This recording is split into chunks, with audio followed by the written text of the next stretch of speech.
बिस्मिल्लाहिर्रहमानिर्रहीम। आज हम मंकी पॉक्स पार्ट 2 को डिस्कस करेंगे। मंकी पॉक्स पे हमारी डिस्कशन हो रही है और इसमें पार्ट 1 में हमने इसकी इंट्रोडक्शन पे बात की थी, जिसमें सबसे पहले हमने इसकी ब्रीफ इंट्रोडक्शन को एक्सप्लेन किया था। उसके बाद इसकी एटिमोलॉजी, इसको मंकी पॉक्स क्यों कहा जाता है। सबसे पहले मंकीज में डायग्नोज हुई और पॉक्स का मतलब एक ऐसी डिजीज जिसमें skin rashes, skin eruptions, pimples बनते हैं। फिर हमने इसकी डेफिनेशन को डिस्कस किया था कि बेसिकली इसकी तारीफ, इसकी डेफिनेशन क्या है। इसके इमेज को हमने देखा। इसके काजेटिव एजेंट यानी इसका जो वायरस है, जो monkey pox virus, orthopox virus genus की एक स्पीशी है, पॉक्स वायरेडी फैमिली। इसके बाद हमने इसके स्प्रेड को डिस्कस किया था कि ये person to person, close contact, skin to skin, mouth to mouth, from environment to human कैसे स्प्रेड करता है। फिर हमने इसकी स्टेजेस को डिस्कस किया था। इसकी 3 स्टेजेस होती हैं, प्रोड्रोमल स्टेज, रैश और हीलिंग स्टेज। फिर हमने इसकी लीडिंग सिम्टम्स पे बात की थी। लीडिंग सिम्टम्स को हमने डिस्कस किया था कि इसमें पहली स्टेजेस में फीवर, हेडिक, मसल्स यानी बॉडी एक, लेम्फो लिम्फेडेनोपैथी, लिम्फ नोड्स इनलार्ज हो जाते हैं, सोर थ्रोट, और कुछ पेशेंट्स में जीआईटी की सिम्टम्स आती हैं, नोजिया, वोमिटिंग और डायरिया। और एक अहम 3 सिम्टम इसकी स्किन रैशेस की है। वो रैशेस मुख्तलिफ स्टेजेस से गुजरते हैं, उसको भी हम डिस्कस करेंगे। अब इस नेक्स्ट पार्ट 2 में हम इसकी मुख्तसर सी पैथोफिजियोलॉजी को देखते हैं। The pathophysiology of the monkey pox involves a complex interplay a complex interplay between the virus and the host। ये एक कम्प्लेक्स इंटरप्ले होता है वायरस यानी पॉजिटिव ऑर्गेनिज्म और हम एज ए इंसान या एनिमल, जो हमारा इम्यून सिस्टम है, ये होस्ट कहलाएगा। ये एक कम्प्लेक्स इंटरप्ले हो रहा होता है पॉजिटिव ऑर्गेनिज्म यानी वायरस और हमारी बॉडी के दरमियान, हमारी बॉडी सेल्स के दरमियान। ये वायरस किसी न किसी रूट से, किसी न किसी जराए से, किसी ओरिफाइस से, किसी रूट से जो हमने स्प्रेड में डिस्कस किए हैं, उनके जरिए ये वायरस एंट्री करता है बॉडी में और उसके बाद ये स्किन में और लिम्फाइड टिश्यूज में अपने आप को रेप्लिकेट करता है। स्किन में और लिम्फाइड टिश्यूज में अपने आप को रेप्लिकेट करता है। इसके बहुत से मैकेनिज्म हैं। फिर ये आहिस्ता आहिस्ता इम्यून सिस्टम के अंदर इवेडिंग करता जाता है और इम्यून सिस्टम के जो मॉड्यूलेशन होती है, जो रिस्पॉन्सेज होते हैं यानी साइटोकिन्स, इंटरफिरोन वगैरह, उनको ये इनहिबिट करता है, रोक देता है, ताकि इम्यून सिस्टम इस पर काबू ना पा सके। यानी बड़ा आसान है कि कोई भी जब आर्मी किसी दूसरे मुल्क पे अटैक करती है तो उसके डिफेंस सिस्टम को सबसे पहले मफलूज करती है। तो हमारी बॉडी में भी पैथोजेंस की कोशिश होती है कि वो हमारे इम्यून सिस्टम को मफलूज करें ताकि इम्यून सिस्टम उन पर हावी ना हो सके। अगर इम्यून सिस्टम उन पर हावी नहीं होता तो वो फर्दर रेप्लिकेट करना शुरू करते हैं और अपनी नस्ल को बढ़ाते हैं। यही काम ये वायरस भी कर रहा है। This allow the virus to replicate and spread within the body. उसके बाद वो बॉडी के मुख्तलिफ सेल्स, टिश्यूज और ऑर्गन्स में स्प्रेड करना शुरू कर देता है। अगर तो ये इन्फेक्शन या डिजीज कंट्रोल न हो, अगर कंट्रोल हो जाए तो वही रूटीन की सिम्टम्स आने के बाद हीलिंग स्टेज स्टार्ट हो जाती है। अगर ये कॉम्प्लिकेशन में चला जाए तो ये फर्दर वाइटल ऑर्गन्स को हिट करता है। In severe cases, the monkeypox virus can cause damages to the liver, lungs और brain. liver, lungs और ब्रेन, यानी जिगर, लंग्स और ब्रेन पर ये अटैक करना शुरू कर देता है और इसी में फिर डेथ के या फेटेलिटी के चांसेस होते हैं, जो हमने कल डिस्कस किया था कि उसमें 3% डेथ के चांस होते हैं। तो ये इसकी मुख्तसर सी पैथोफिजियोलॉजी है। फिर ये ब्लड के अंदर एक टॉक्सिक और सेप्सिस स्टेट पैदा कर देगा। जो जो प्रोग्रेस करता जाएगा तो बॉडी के अंदर फर्दर कॉम्प्लिकेशंस आती जाएंगी। इसके बाद जो हमने इसकी स्किन रैशेस की सिम्टम्स को डिस्कस किया था, तो उसमें 5 स्टेजेस होती हैं। 5 स्टेजेस वो तब्दील करती है हमारी स्किन, ये जानना ज़रूरी है। पहली स्किन रैश स्टेज को मैक्यूल कहते हैं, MACULE। पहली स्टेज को मैक्यूल कहते हैं, मैक्यूल, MACULE, मैक्यूल। ये तकरीबन 1 से 2 दिन तक ये स्टेज रहती है। यानी हमारे पेशेंट की स्किन स्टार्ट कहाँ से होगी? मैक्यूल स्टेज से। स्किन सिम्टम्स स्टार्ट कहाँ से लेंगी? मैक्यूल स्टेज से। मैक्यूल स्टेज में क्या होता है कि rash starts as the flat red spots, ये जो अब आपको नजर आ रहे हैं, इस तरह के सबसे पहले रैश बनते हैं, रेड स्पॉट्स बनते हैं। इसको मैक्यूल स्टेज कहा जाता है। 2-3 दिन के बाद ये मैक्यूल स्टेज तब्दील हो जाता है पेप्यूल स्टेज में। पेप्यूल स्टेज, PAPULE, ये इसका दूसरा स्टेज है, पेप्यूल। पहला मैक्यूल, दूसरा पेप्यूल। अब पेप्यूल स्टेज में क्या होगा कि स्पॉट्स बिकम हार्ड। एक तो वो स्पॉट्स हार्ड होना और थोड़े से अब उभरना शुरू हो जाएंगे, रेज्ड बम्प्स। पहली पहली डायग्राम और दूसरी में आप फर्क देख रहे हैं, इसमें थोड़े से ज्यादा नुमाया ये पहली में थे, पहली में ये बिल्कुल फ्लैट थे। दूसरी में आप देख रहे हैं तो ये बम्प्स की शक्ल में रेज कर रहे हैं, ऊपर आ रहे हैं। तो ये दूसरी स्टेज है मंकी पॉक्स की, पैप्यूल। पहली मैक्यूल, दूसरी पैप्यूल, और फिर ये सिम्टम तीसरी स्टेज में कन्वर्ट हो जाती है, which is called vesicle. Vesicle ये तीसरी स्टेज होगी, वेजिकल, VESICLE, वेजिकल। वेजिकल में क्या होता है कि द बम्प्स गेट्स लार्जर। अब आप पिछली इसको देखें और इसको देखो तो इसमें आपको बम्प्स बड़े नजर आ रहे हैं, उसकी निस्बत पहली दोनों स्टेजेस की निस्बत ज्यादा उभरे हुए और बड़े। They look like blister.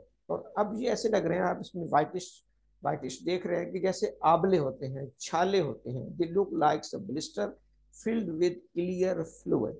अभी इनमें ऐसे लगता है जैसे सफेद पानी भरा हुआ है, clear fluid. They look like a blister filled with clear fluid. ये स्टेज भी तकरीबन 2 दिन तक रहती है। पहली मैक्यूल, जिसमें बिल्कुल फ्लैट, पैप्यूल्स में थोड़े से बम्प्स और हार्ड, वेजिकल में बम्पिंग भी बढ़ जाती है, हार्डनेस भी, और बड़े हो जाते हैं और उनके अंदर एक वाइट क्लियर फ्लूइड भरना शुरू हो जाता है। चौथी जो इसकी स्टेज है, दैट इज पस्चूल। पस्चूल, PUSTULE, चौथी स्टेज में चली जाती है सिम्टम पस्चूल। अब आपको बिल्कुल वाजे पस की तरह, जैसे किसी चीज में पस भरी होती है, द ब्लिस्टर्स फिल विद पस। अब इसमें बिल्कुल आपको सफेद पानी पस नजर आ रही है तमाम स्किन में, और पिछली स्टेज की निस्बत इसमें ज्यादा वाजे नजर आ रही है। ये तकरीबन 5 से 7 दिन तक ये स्टेज रहती है, जिसको हम पस्चूल स्टेज कहते हैं।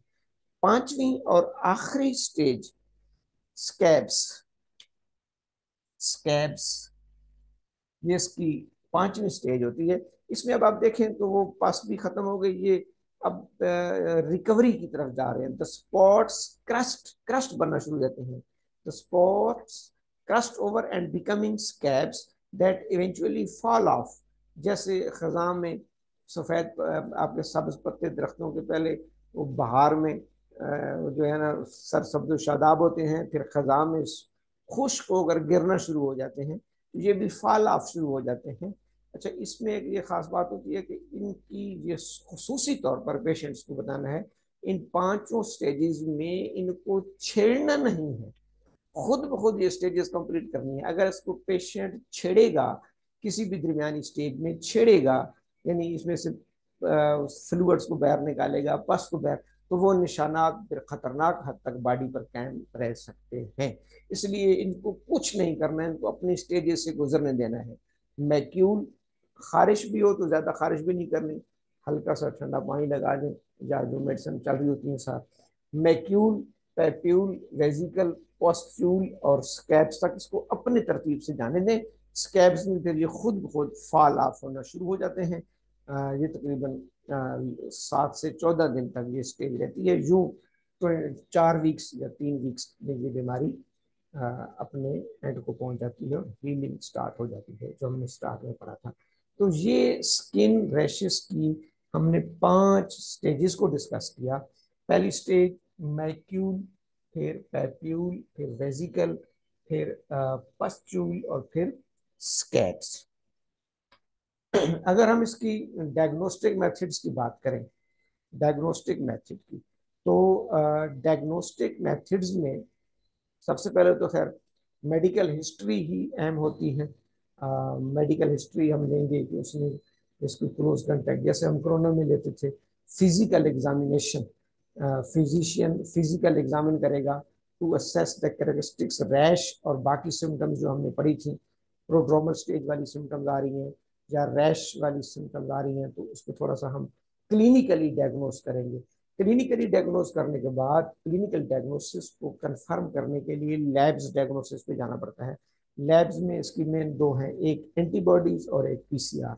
एंटीबॉडीज किसी भी पैथोजन को हम इनडायरेक्ट मेथड कहते हैं, सीरोलॉजी एंटीबॉडीज, उसके ब्लड में हम देखते हैं कि बॉडी अगर उस पैथोजन के खिलाफ एंटीबॉडीज बना रही है तो इट मीन्स कि उसकी इन्फेक्शन पॉजिटिव है। तो serology to detect the antibodies to the mpox, monkeypox, mpox की एंटीबॉडीज का टेस्ट कराएंगे। फिर कंफर्मेटरी टेस्ट जो है वो पीसीआर है, पॉलीमरेज चेन रिएक्शन, जैसे हम कोरोना में कराते हैं, हेपेटाइटिस में कराते हैं, एड्स में कराते हैं, तो इसका भी पीसीआर टेस्ट जो है वो कंफर्म करेगा, क्वालिटेटिव या quantitative, to detect the virus in the blood और स्किन सैंपल्स।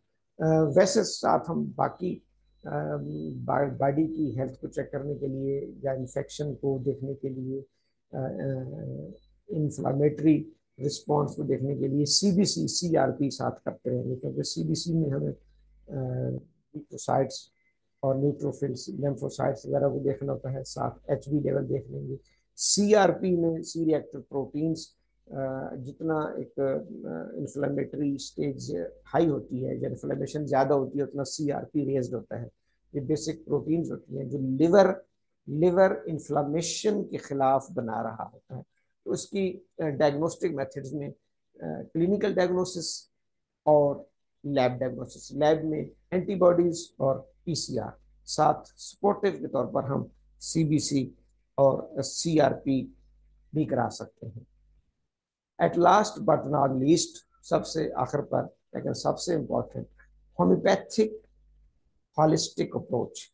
डॉक्टर साहब, जैसे कि हम जानते हैं कि होम्योपैथी एक हॉलिस्टिक अप्रोच है, टोटलिटी ऑफ द सिम्टम्स, जिसमें हमारे पेशेंट्स की काजेशन, म्याज, कॉन्स्टिट्यूशन, फिजियोगनोमी, उसकी जो है पैथोलॉजिकल कंडीशंस, उसके तमाम साइन एंड सिम्टम्स, कंकोमिटेंट सिम्टम्स, तमाम की एक पिक्चर बनाकर एज पर फिलॉसफी तो हमें एक मेडिसिन सेलेक्ट करनी होती है, जो कि बहुत मुश्किल काम है।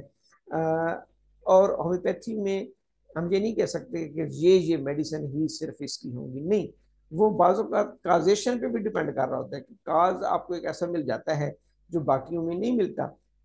अमूमी इलामात तो तमाम मरीजों की एक जैसी होती है, अमूमी इलामात डिजीज सिम्टम्स। अब जैसे इसमें डिजीज सिम्टम्स को हम देखें तो वो फीवर है, हेडेक है, मसल्स पेन है, बैकिक है, वीकनेस है, लिम्फेटिक ग्लैंड्स की इनलार्जमेंट है, स्किन इरप्शंस है, और फेस और हैंड इरप्शंस वगैरह। अगर हम इसकी पैथोलॉजिकल सिम्टम्स को, डिजीज सिम्टम्स को, मैं फिर बार बार दोहरा रहा हूँ कि इंडिविजुअल इंडिविजुअल माइंड सिम्टम या कोई इंडिविजुअल कंकोमिटेंट सिम्टम्स किसी पेशेंट्स की अपनी भी हो सकती है, उसको भी हम ऐड करेंगे।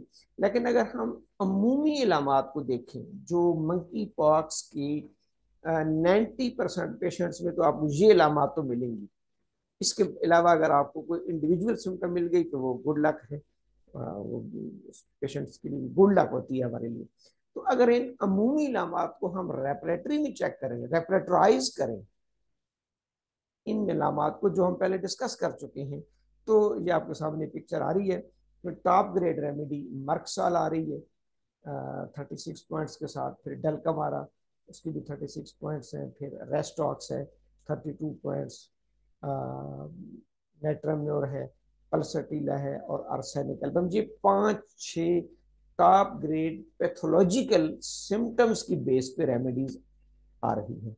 तो मेरे ख्याल में अगर हम इन 5-6 मेडिसिन के साथ पेशेंट की पिक्चर को टैली करें तो मे भी पॉसिबल कि इन्हीं में से कोई एक मेडिसिन सूट कर जाए, क्योंकि ये ज़ाहिर है ये जो अमूमी इलामात है ये तो आपको सारी यही मिलेंगी। तो रेपरेटरीज हमें ये कहती है कि इन इलामात को अगर हम यकजा करें, जो भी हमने डिस्कस की है मंकी बॉक्स में, उनको रेपरेटराइज करके देखें तो ये 5-6 मेडिसिन टॉप ग्रेड रेमेडीज आती हैं। अब हर मेडिसिन की चूंकि एक इंडिविजुअलिटी होती है, जैसे मर्कसॉल में स्वेटिंग और प्रोफ्यूज ऑफेंसिव स्वेटिंग हो रही होती है, dulcamara sudden change of temperature, exposure to cold wet weather, बिलखसूस जब टेम्परेचर बहुत ज़्यादा वेरिएट कर रहा होता है, सडन वेरिएशन आ रही होती है, जैसे ठंडा ठंडे से गर्म, गर्म से ठंडा। नेट्रम्योर में वेजिकल्स में बहुत ज़्यादा वाटरी कंटेंट्स पाए जाते हैं और वो बर्स्ट होते हैं। रेस्टॉक्स में ईचिंग जलन होती है लेकिन वो ठंडे पानी से बढ़ जाती है। एपिस्मेलिफिका में गर्म पानी से या गर्मी से बढ़ेगी, रेस्टॉक्स में ठंड से बढ़ेगी। पल्सटीला को हम कॉन्स्टिट्यूशन बेसिस पे प्रेफर करते हैं, gentle sensitive weepy constitution, no thirst, thirstless. Hyper self high sensitivity, hyper hyper sensitivity to touch, मरीज अपने उन रैशेस को या वेजिकल्स को बिल्कुल हाथ भी नहीं लगाने देगा, यानी इंतहाई जकीउल हिस अगर आ रहा है तो ये हाइपर सेल्फ है। आर्सेनिक एल्बम में बर्निंग पेन्स होंगी लेकिन साथ ठंड होगी, चिल होती है। ये थोड़ी सी इसकी इंडिविजुअलिटी है, लेकिन होम्योपैथिक ट्रीटमेंट के लिए हम कोशिश करेंगे कि इंडिविजुअलाइजेशन और काजेशन, न्याज, कॉन्स्टिट्यूशन, इन चीज़ों को ज़्यादा प्रेफर किया जाए, जिससे ताकि हम किसी मेडिसिन के नतीजे पर पहुंच जाएं। पार्ट 1 में हमने इस डिजीज़ की इंट्रोडक्शन, एटमोलॉजी, डेफिनीशन और काजेटिव एजेंट को और अप टू सम एक्सटेंट उसकी स्टेजेस को डिस्कस किया था। पार्ट 2 में हमने इसकी क्लिनिकल पिक्चर्स को, इसकी बिलखुसूस स्किन रैशेस की स्टेजेस को और पैथोफिजियोलॉजी को, और पैथोफिजियोलॉजी के साथ हमने इसकी डायग्नोस्टिक मेथड और फिर होम्योपैथिक होलिस्टिक अप्रोच को डिस्कस किया है। Thank you, वस्सलाम।